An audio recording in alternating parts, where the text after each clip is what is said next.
আসসালামু আলাইকুম। সুপ্রিয় প্রবাসী ভাই বন্ধুরা,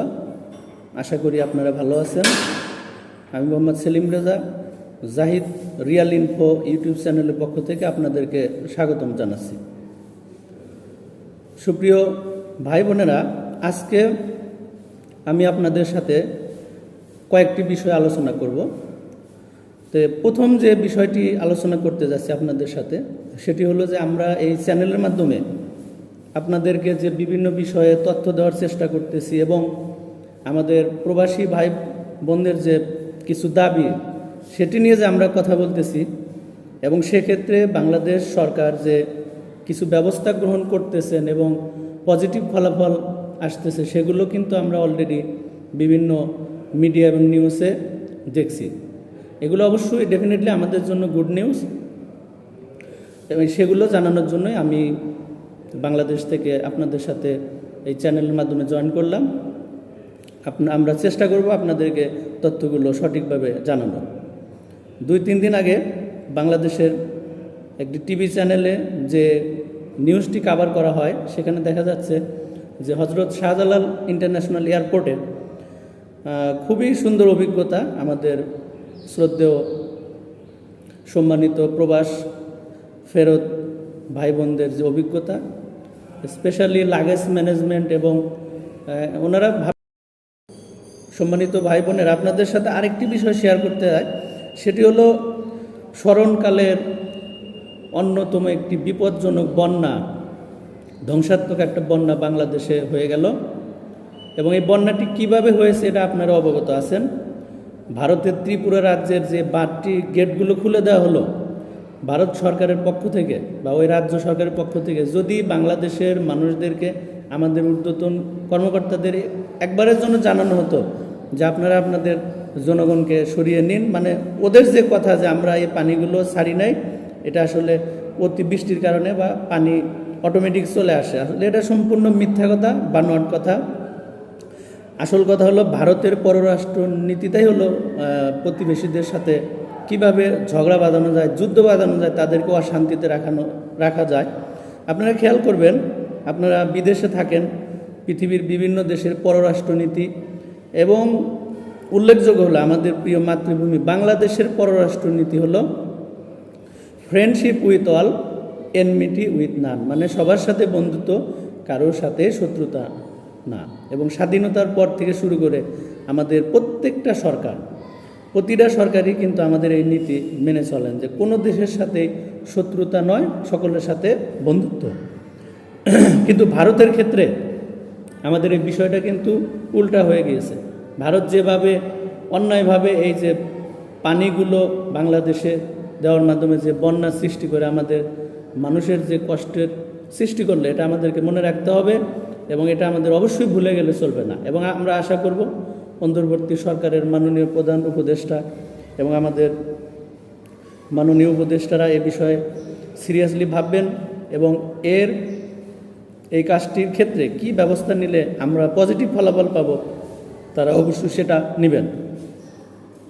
আরেকটা জিনিস হলো যে বিশাল বন্যায় যে সহযোগিতার একটা নজির স্থাপন হলো, দেশের মানুষ সকল পেশার ছাত্রছাত্রী থেকে শুরু করে কৃষক, শ্রমিক, মানে সর্বস্তরের মানুষ যেভাবে আমাদের এই পরস্পরের সহযোগিতায়, আমাদের বানবাসী বন্যা আক্রান্ত এলাকার মানুষদের সহযোগিতার ক্ষেত্রে হাত বাড়িয়েছেন, তারা যেভাবে সহযোগিতা করেছেন, এটা শুধু বাংলাদেশ না, সাম্প্রতিক পৃথিবীর ইতিহাসে কোনো দুর্যোগকালীন সময়ে একটি দেশের মানুষ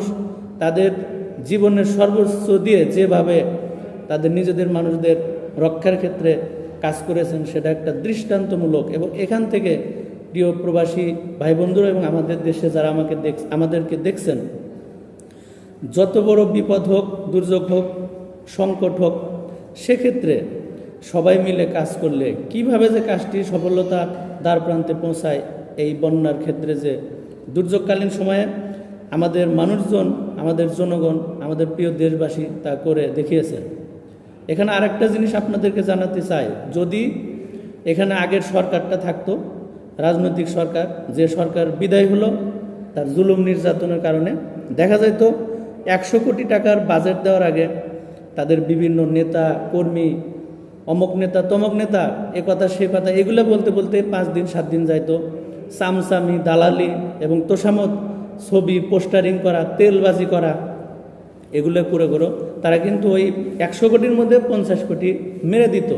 অবশ্যই এটাই হতো, কিন্তু একটি জিনিস লক্ষ্য করবেন যে এই যে বাংলাদেশের আজ সুন্নাহ ফাউন্ডেশন, ঢাকা ইউনিভার্সিটির ছাত্রছাত্রী সহ আমাদের স্নেহের সারা বাংলাদেশের সকল ছাত্রছাত্রী এবং বিভিন্ন সংগঠন সংস্থা, এনজিও এবং আমাদের অন্তর্বর্তী সরকার, বিদেশ থেকে বিশেষ করে আমাদের প্রবাসী ভাই বন্ধুরা যেভাবে টাকা পাঠিয়েছেন এবং সবাই মিলে যেভাবে বিভিন্ন ওয়েতে যেভাবে টাকা, বিভিন্ন জিনিসপাতি এগুলো পাঠিয়ে আমাদের বানবাসী এবং এই যে বিপদে আক্রান্ত মানুষদের যেভাবে সহযোগিতা করেছেন, এটার মধ্যে আসলে আমাদের জীবনের জন্য শিক্ষা রয়েছে যে আসলে আমরা কেউ একা নই। ইউনিটি ইজ স্ট্রেংথ, একতায় বল। এবং আমরা যদি ইউনিটির মধ্যে থাকি, জাতি হিসাবে আমরা বিশ্বের বুকে মাথা উঁচু করে দাঁড়াবো, কেউ আমাদের দমাতে পারবে না।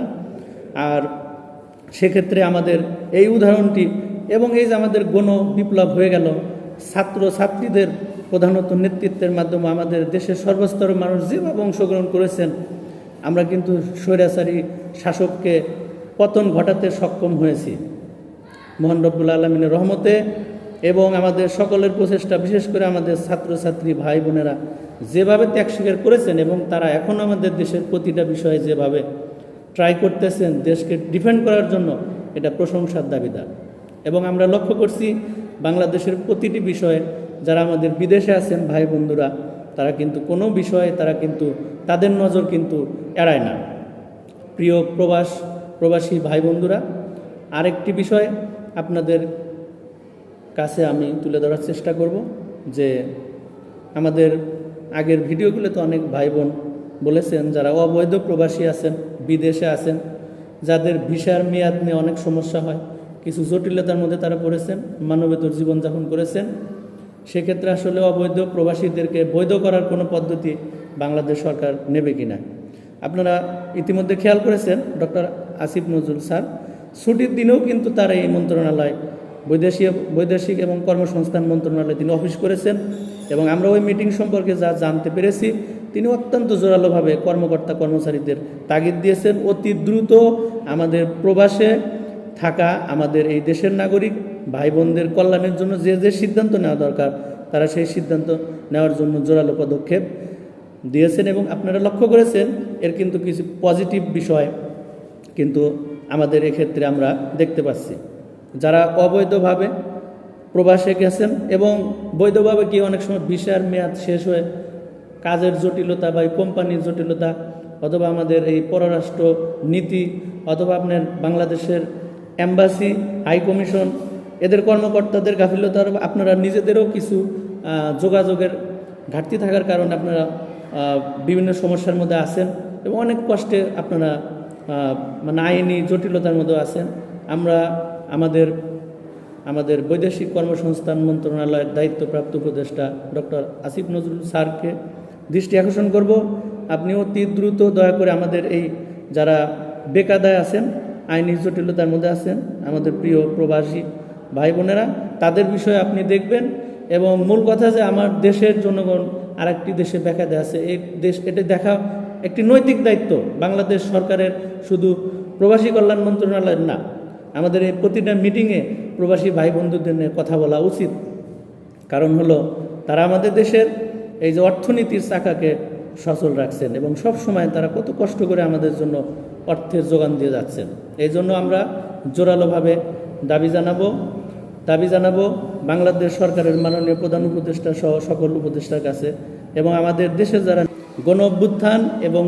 বন্যার যে কার্যক্রম, সেখান থেকে আমরা কিন্তু একটা জোরালো শিক্ষা নিয়েছি, সেটা হলো আমরা যদি একসাথে থাকি তাহলে কোনো দাবি আদায় করা কোনো ক্ষেত্রেই অসম্ভব না। সুতরাং আমাদের পরামর্শ হবে আপনাদের প্রতি, আমাদের প্রতি, যারা আপনারা প্রবাসে আছেন, বিভিন্ন জবে আছেন, কেউ আছেন খুব ভালো কোম্পানিতে, কোনো চাকরিতে, নিজস্ব ব্যবসা বাণিজ্য, যে যেখানেই থাকেন, আপনারা যদি